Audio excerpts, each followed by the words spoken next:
Om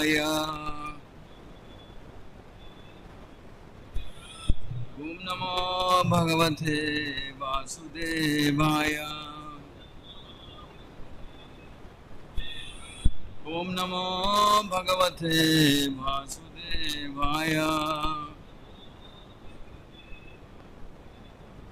Narayanam Namaskritya Naram Chaiva Narottamam Devim Saraswatim Vyasam Tato Jayamudidayet Nashtaprayeshu Abhadreshu Nityam Bhagavata Sevaya Bhagavati Uttama Shloke Bhaktir Bhavati Naishtiki. Reading from Srimad Bhagavatam, Canto 4, Chapter 15, text number 5 and 6.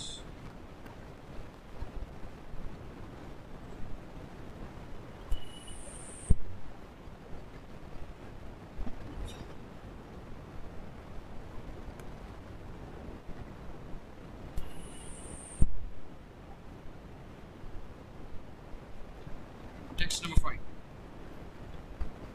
Evam madhanda utsikto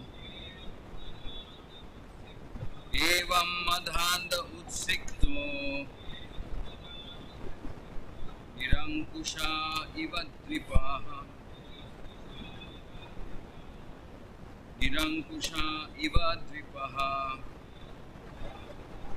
Paryatan ratham asthaya Paryatan ratham asthaya Kampayan iva rodasi Kampayan iva rodasi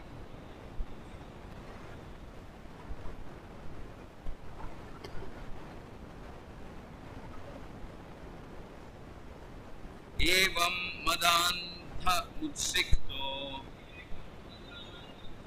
Evam madhanda utsikto Nirankusha iva dvipaha Nirankusha iva dvipaha Paryatan ratham asthaya Paryatan ratham asthaya Kampayan iva rodasi.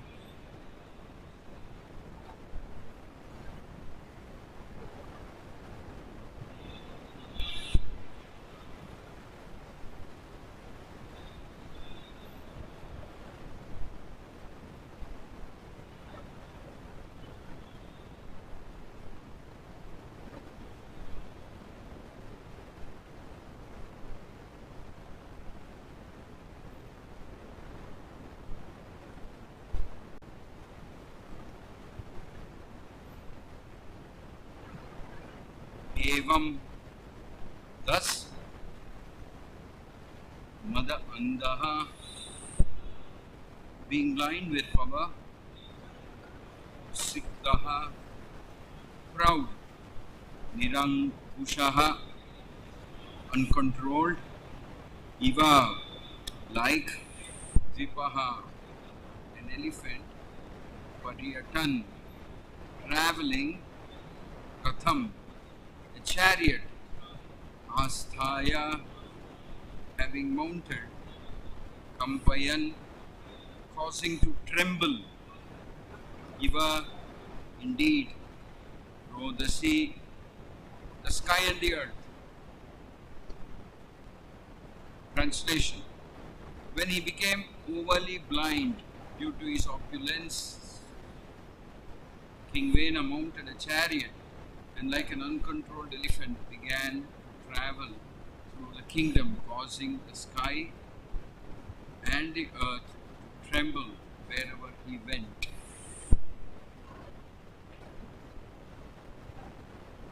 Na yastavyam na dhatavyam na yastavyam na dhatavyam होतव्यं द्विज क्वचित् इति न्यवराय धर्मम्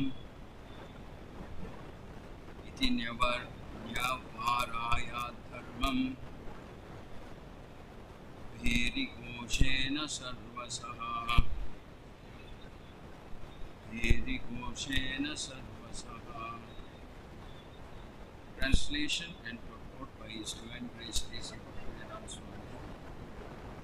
All the twice-born Brahmanas were forbidden henceforth to perform any sacrifice, and they were also forbidden to give charity or offer clarified butter.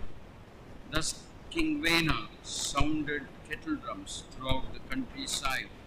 In other words, he stopped all kinds of religious rituals. What was committed by King Vena many years ago is at the present being carried out by atheistic governments all over the world. The world situation is so tense that at any moment governments may issue declarations to stop religious rituals. Eventually, the world situation will become so degraded that it will be impossible for pious men to live on the planet. Therefore, sane people should execute Krishna consciousness very seriously so that they can go back home, back to Godhead, without having to further suffer the miserable conditions dominant in this universe. Om Jnanatimirandasya Jnanjana Shalakaya Chakshurunmitam Yena Tasmai Shri Gurave Namaha Shri Chaitanya Manobishtam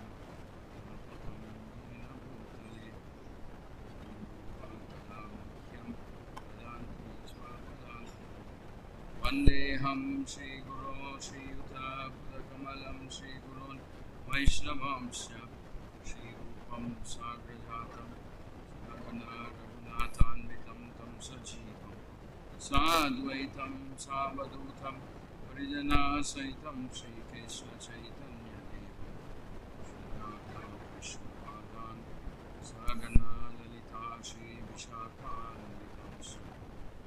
He Krishna Karuna Sindhu Dinabandhu Jagatpate Vesha Nagakanta Napta Kanchana Gaudangi Radhe Vrindavaneshwari Rishabhanu Mami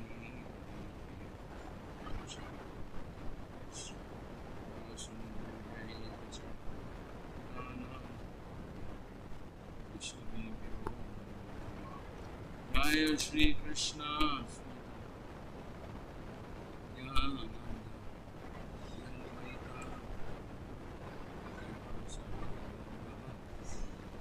Hare Krishna, Hare Krishna, Krishna Krishna, Hare Hare, Hare Rama, Rama Rama. Please repeat after me. When he became overly blind due to his opulences, King Vena mounted a chariot and like an uncontrolled elephant began to travel through the kingdom, causing the sky and the earth to tremble wherever he went. All the twice-born Brahmanas were forbidden henceforward to perform any sacrifice, and they were also forbidden to give charity or offer clarified butter. Thus King Vena sounded kettle drums throughout the countryside. In other words, he stopped all kinds of religious rituals. Vachalam pangum langayate girim yatrupatamaham vande Shri Gurum Deenatarinam Ramanandam Shri Chaitanya.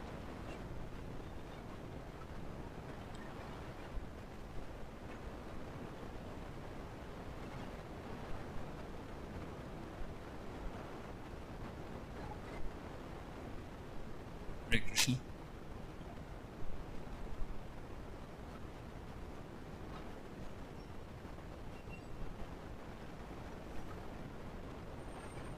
So we have the story of King Vena. Prior to that, we have seen King Anga. King Anga was the father of King Vena. And so when King Anga leaves the kingdom and goes away, there is a lot of grief, sadness in the entire kingdom. And like shelterless orphans, all the citizens, when they realize that King Anga has abandoned his position as the king and gone away, retired, or gone away incognito, not being, whereas incognito means not able to recognize him. The citizens are going in different directions in search of King Anga. Out of a natural affection for King Anga, affection, respect, and also because they felt very safe and secure during King Anga's time. So they went searching for him in different directions. So actually shows the living entity's propensity to take shelter. The living entity is not the controller, nor is he the proprietor, nor is he the enjoyer. The living entity rather is the servant. So the living entity has a natural inclination to take shelter and feel very secured and free from anxiety and fear when the living entity takes shelter of a competent authority. So we can see that Shri Shri Jagannath Baladev Subhadramai Shri Shri Gaur Nitai Shri Shri Radha Madan Mohan Ki Jai. So they feel very secure. So it is said that when the living entities cannot find Maharaj Anga anywhere, they return back to the kingdom. And in the last two verses of the previous chapter, it is said that when the citizens could not find any trace of the king after searching for him everywhere, they were disappointed and they returned to the city where all the great sages of the country assembled because of the king's absence. With tears in their eyes, the citizens offered respectful obeisances and informed the sages in full detail that they were unable to find the king anywhere. When it was understood that the king had indifferently left home, all the citizens, priests, ministers, friends, people in general were greatly aggrieved. They began to search for him all over the world, just as a less experienced mystic searches out the super soul within himself. So it's an indication of how much affection they had for the king, and also how much respect and how much actually depends on the king. It is said that when the king abdicated and went away, gave up his throne and went away, all the great ministers, great sages, saintly people had assembled in the capital to deal with this crisis that came about because of the absence of the king. So the absence of the king is a fairly serious matter, because Prabhupada comments elsewhere that when the king is there, actually king is the representative. Sometimes it is said he is the representative of Indra. Sometimes it is also said that he is the representative of Vishnu, and his wife is the representative of Lakshmi. So even such examples are provided. So when the king goes away, it is the country or the state becomes orphaned. And it is said that it is at that time that the thieves, the rogues, the miscreants, the the atheists or whatever become very active and emboldened. So it is not just as it is said that a house should have a head, a woman should have a husband all the time, protected by a husband, failing which the son, etc. So in the same manner, a kingdom should have a king, a competent, strong king. Just as a woman should have a husband, just as children should have a father or a teacher, because that is a very natural tendency to take shelter of somebody. So they were left without, so that the priestly class of people came there, they assembled, and they were trying to understand how to deal with this crisis, how to deal with this problem, the absence of the king. In fact, it is said that eventually all prosperity, everything will leave that kingdom where a competent king is not there. Everything will leave. While it is also acknowledged that for a country to become prosperous, everybody has to work hard or whatever.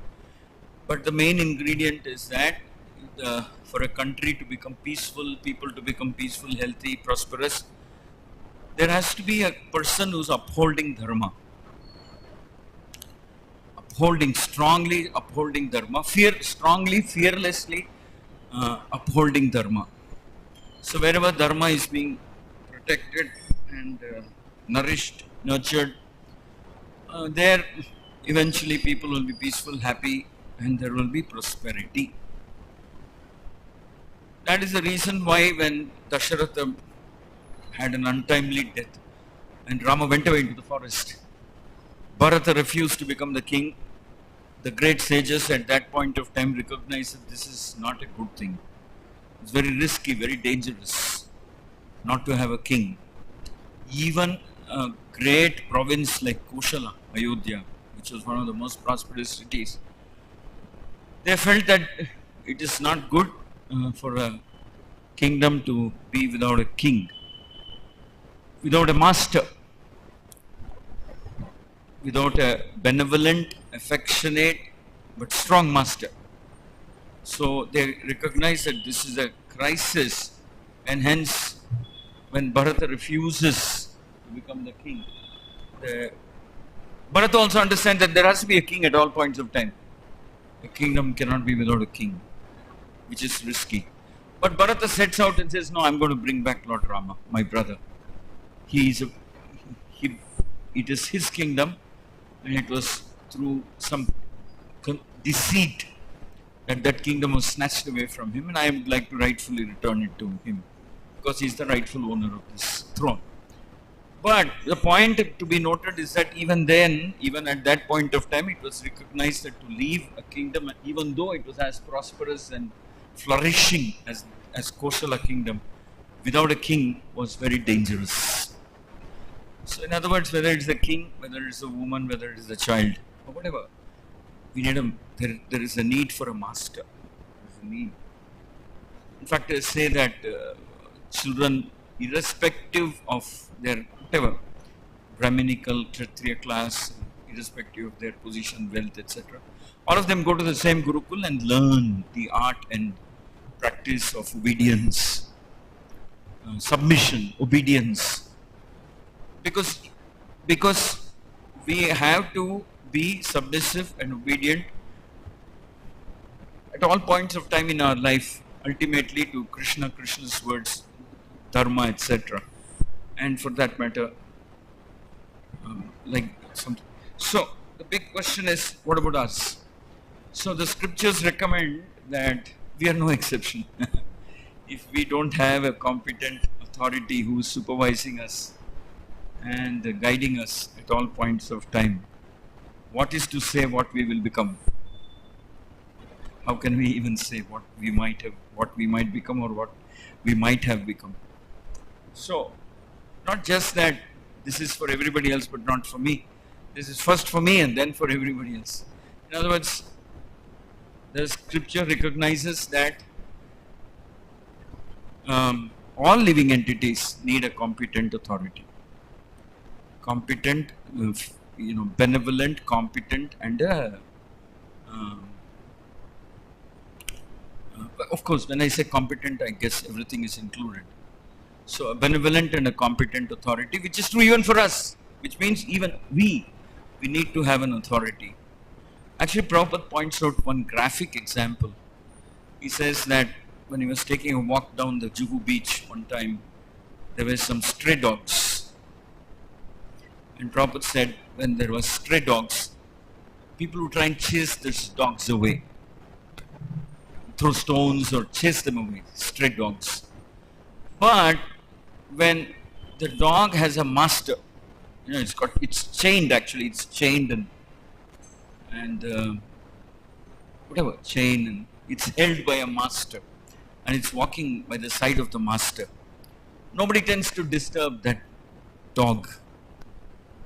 So Prabhupada said that that dog is protected, it has a master.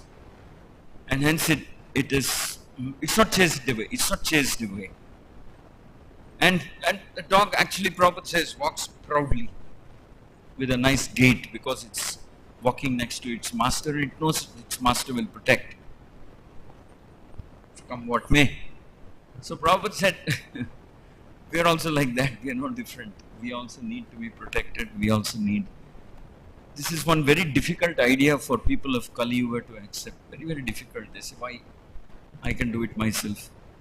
Because somehow our education system or our culture, well, I can't say our culture doesn't encourage this, but modern day secular education system doesn't seem to promote the idea of having a lifetime guru. I mean, we have a guru for lifetime, for a life. It's not that once I become a little older, then I don't need a guru. Actually, when I become older, I need the guru more than what I need. At a smaller age, I tend to follow my parents or something. And by the way, I can do less damage when I'm young and when I'm a kid. But the extent of damage I can do to myself or to the society is so much more when I grow up and I have some position or something. So it is at that point of time that we need a guru more than at an earlier stage in the life. So we don't find that in the current day dialogue that goes on, that there is encouragement to accept a guru. Somehow we think that we should do it ourselves, we have to learn everything ourselves. We can, we should do it, do things ourselves. Why? So much so that even the women of this world become influenced by this kind of a narrative. So much so that the women also start questioning the need to be subservient to the husband. So in a society, you have a woman competing with the husband. So I mean, within this, under the same roof, imagine you have two people trying to be the boss. So there's a problem there. It just won't work. No matter how much both of them drive, both of them are trying to be the boss. It won't work. So similarly, so here we see that the people of that kingdom go back and report to the sages with tears in their eyes. Say, we could not find this Maharaj Anga, though we searched for him everywhere in the world. And they are heartbroken. They have tears. And hence, it also indicates that Maharaj Anga must have been a very, very fair, benevolent, competent, very affectionate leader, king. Which is why they felt very protected and looked upon him as if he was their father. So, in that sense, we cannot say that the king becoming the representative of Indra or the Lord, whose primary duty is to guide everyone in the path of dharma, in the path of bhakti. So, and hence, the king also enjoys certain privileges, etc. So that seems to be a natural social order. There is a king, he's fearless, he protects dharma, he guides everybody. He's very affectionate, he's very learned, he's fearless, etc. And he ensures or he makes sure that everybody is making progress in the path of bhakti. So same way we also have to have at all points of time, we also have to be at all points of time under an active supervision, a leader and a guide and a guru. In other words, guru. No matter how much our mind does, dislike the idea of a lifetime surrender or whatever, but it's not actually, the scriptures don't look at it that way. You're protected for your life. That's how the scriptures look at it. You're protected for the rest of your life because it's your guru who stands in between you and any calamity or whatever. So it's the guru who comes in between and protects you and guides you and ensures that you walk the path of bhakti and dharma. And the guru who has the authority vested in him by the scriptures, the authority to correct you. The authority to correct you. So this is another big challenge that we face in Kali Yuga. We don't like to be corrected. We don't like to be told we are at fault. We don't like to be told that we did some mistake. We don't like the idea that somebody is better than us or more successful than us or anything better than us. We don't easily accept such ideas. But we need to. We need to because in the ultimate reckoning, Krishna is everything. And so is Krishna's representative, the Guru. But we don't like. So we see that occasionally in the Vedic scriptures, like in today's example, we see Anga's son, Vena, being a very rebellious person, extremely rebellious. He totally disregarded all the personalities who had till then flourished under Maharaj Anga and who were successful in establishing dharma or bhakti or whatever. But now we see that King Vena is strongly opposed to them. Very, very strongly opposed to them. We could say he was antagonistic to them. That is very sad to have a king like that. So which is why it's mentioned here that though he was crowned as a king, half the ministers or most of the ministers didn't like that idea that Maharaj, Vena will take over and become the king in place of Maharaj Anga. Because they knew his character and personality. So they were deeply concerned that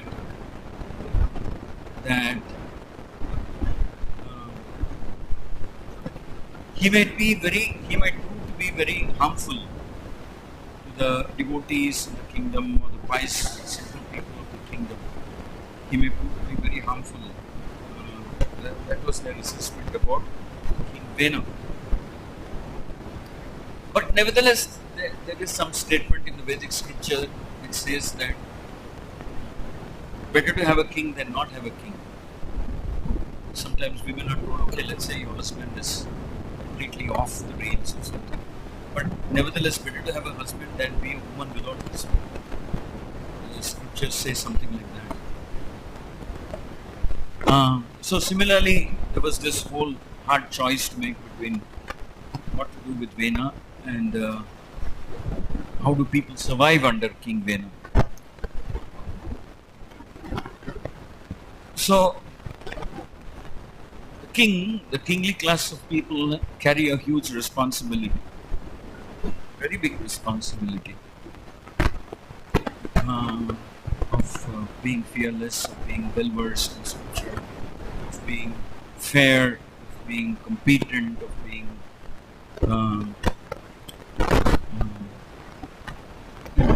liberal, etc., of being free from envy or dislike or prejudice. So they have a huge responsibility. It is only then that the people under them will feel protected. Hence, it is actually hence, we can say that there is more need for people of that class of performing such functions. Hence, there's a bigger need for them to have a guru. Because when you are powerful, like you can see in the case of Maharaj Vena, he became like a mad elephant because he had so much power and authority. Mad elephant. The scriptures are saying he was like a mad elephant. Because he didn't have an authority, he didn't have a guru. He didn't have a guru who could fearlessly correct him. So, I guess the Bhagavatam is speaking about King Vena, and also because we may not be as bad as that, but definitely all of us carry this tendency to be a little rebellious against anybody who wants to correct us or something like that. And hence, we should watch out.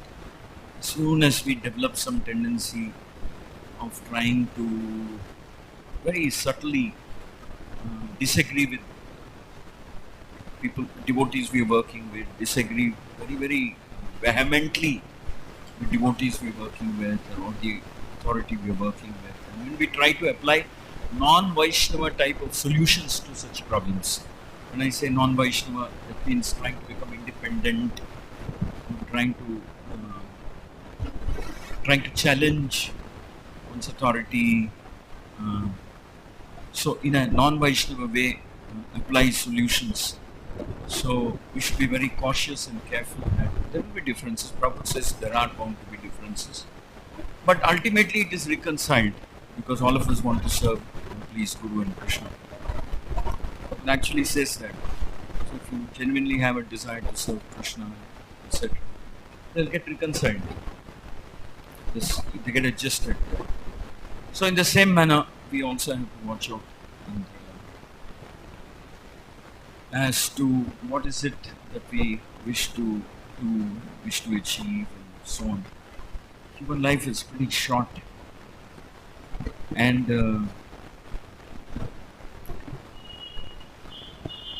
it is a great opportunity to liberate ourselves. So when we say liberate, what is it we are talking about? We are talking about liberation from this kind of deeply ingrained patterns of thinking.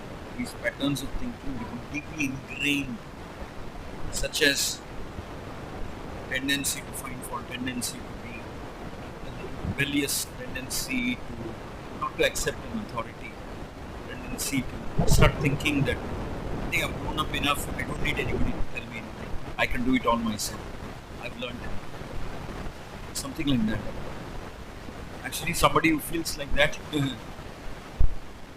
is most qualified to be under some authority, contrary to what he is thinking. Otherwise, he could do a lot of damage to himself and society.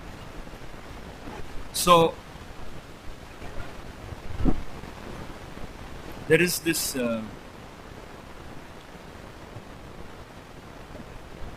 like I said, a tendency to become rebellious, tendency to become authoritarian when you have some power. That is also a very dangerous thing. When we have some power, tendency to become authoritarian, not recognizing that it may go as easily as it comes, power. And power is meant to be used for common good. Protect the devotees and encourage, nourish them, and engage everybody in dharma, in bhakti.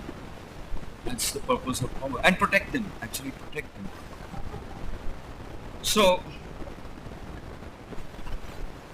underlying all these pastimes that we read, whether it's Anga or Vena, you can see Maharaj Anga starts analyzing his personal situation and says, maybe it's quite okay to have a son like Vena rather than have a son who's very, very obedient. Because if he's very obedient, I run the risk of developing attachment to him. But now I got somebody like Vena. I just cannot be attached to him. How can anybody be attached to somebody like Vena? Such a cruel, atheistic monster. So maybe This is a lesson for me that I should be detached.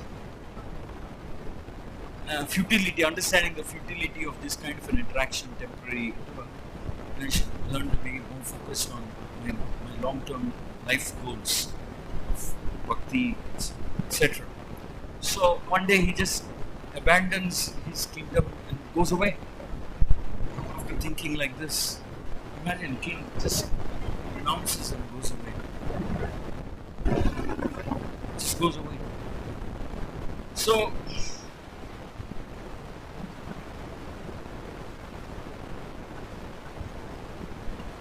with the full faith that there is the Lord, there is destiny, and ultimately the Lord is the one who is in control, not me. And there are saintly people, there are the Brahminical class, and they'll figure out something. And then he just goes away. He says, I tried my best as much as I could during the time I was a kid. I don't think this is something I can solve. So he just like that. So he recognized, at least we can be certain and say that Maharaj Anga recognized that the purpose of human life is also to, it's primarily, it has to end in renunciation. It has to end. Because we don't know when the end will come. We practice renunciation at all times. Renunciation means no attachment to anything except Krishna's instruction, Krishna, Guru's instruction, Guru's mission, etc. As long as I'm alive, as long as I'm there, I will only focus myself only on these things and nothing else. Renunciation means attachment to Guru and Krishna. That is the real meaning of it. Prabhupada explains this very, very clearly and emphatically. Renunciation actually means attachment to Guru and Krishna. So, Maharaj Anga realizes that and then he leaves it. He leaves it and goes away. We can't find all solutions to all problems of the world. That's Krishna. Krishna can.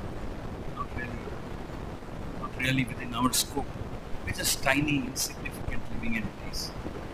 His primary job is to execute the orders of Krishna. That's all. We cannot fool ourselves into thinking that I can solve all the problems of the world or something like that. We can't solve anything. We can't solve the minutest problem of our own life, let alone solving the problem of the world. Had it not been for Krishna's mercy and empowerment, we can't. So to understand our insignificant position in all points of time, and hence that's one more reason why one feels impelled to be under the protective shelter of Vaishnavas and etc. So ultimately, spiritual life means rooted at the lotus feet of Vaishnavas and in a mood of submission to them. That is the real meaning of spiritual life.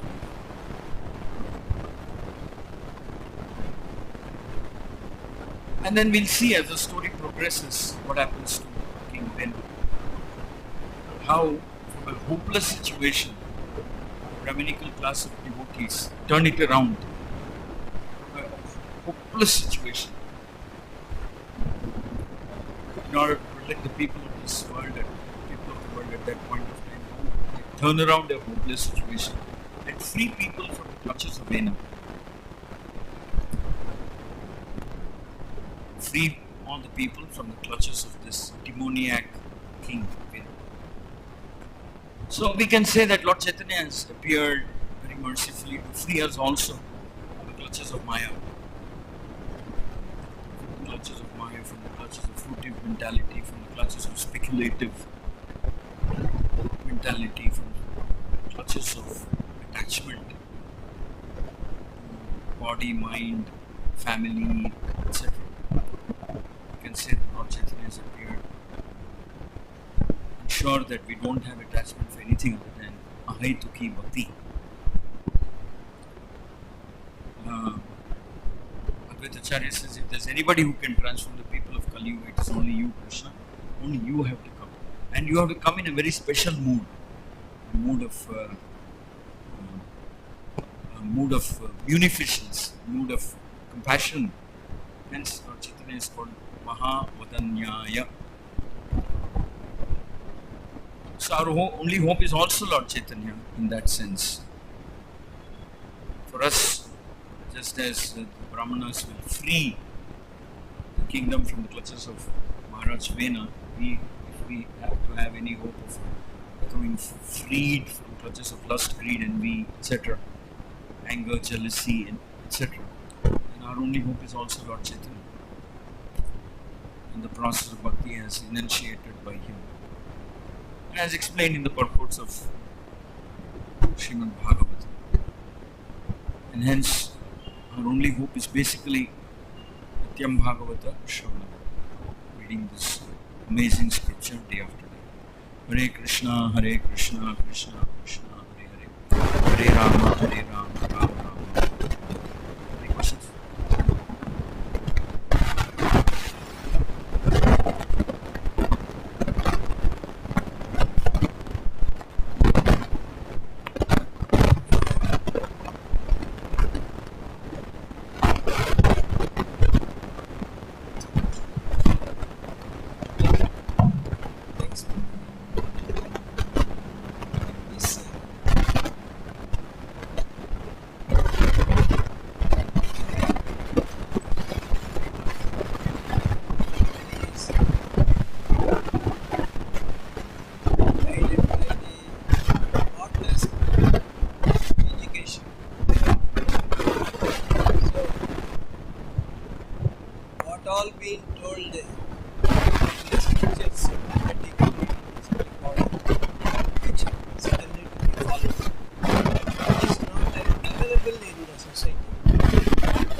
Betrayed both Islam and Christianity,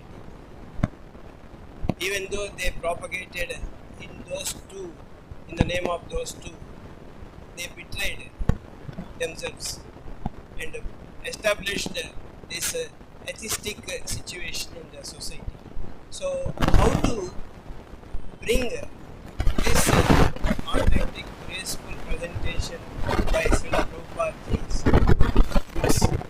in the society and make the hardened mentality of the people due to this atheistic situation in favor of reading books and implement them in the life. Please. When Lord Chaitanya began his movement, it was on the streets of Navadvip, Nadia, etc. That was 5 centuries back. Even during Lord Chaitanya's time, there was opposition. At the time, of course, not so much presence also, but he got opposition from fellow Hindus also, saying you bunch of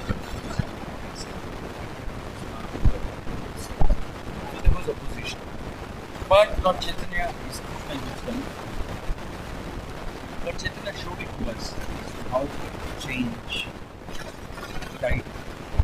Chaitanya said that we should tirelessly preach, we should perform some kirtan, we should have big festivals, we should Lord Chaitanya set up a whole machinery for door-to-door preaching, some kirtan, yatras. He was the first yatra. And all the devotees from Bengal reached Kanad.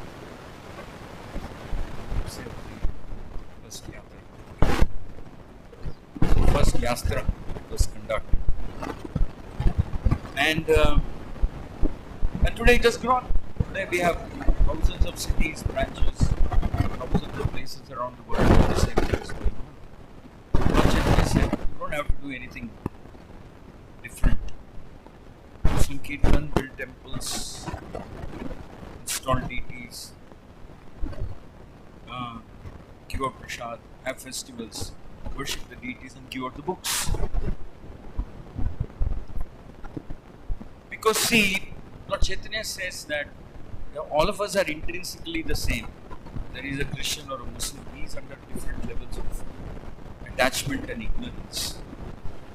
But deep down inside, he is also a living entity like any of us. And that propensity to love and serve God is there in everybody.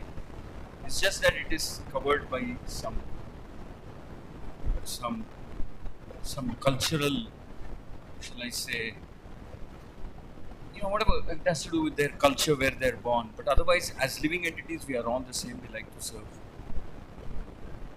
That propensity is the same. We are uniform. We are the same. So Lord Chaitanya said, just go ahead, keep continuing to do the same thing that I showed you. Chant. First, you save yourself. You have a pakka strong sadhana, morning program, etc. You also read the scripture regularly, and you dedicate yourself for propagating in exactly the same way in which I have shown, in exactly the same way in which Srila Prabhupada explained. Some kirtan, more festivals, more temples, more books, more prasadam. Tirelessly we engage in preaching and leave the rest to me.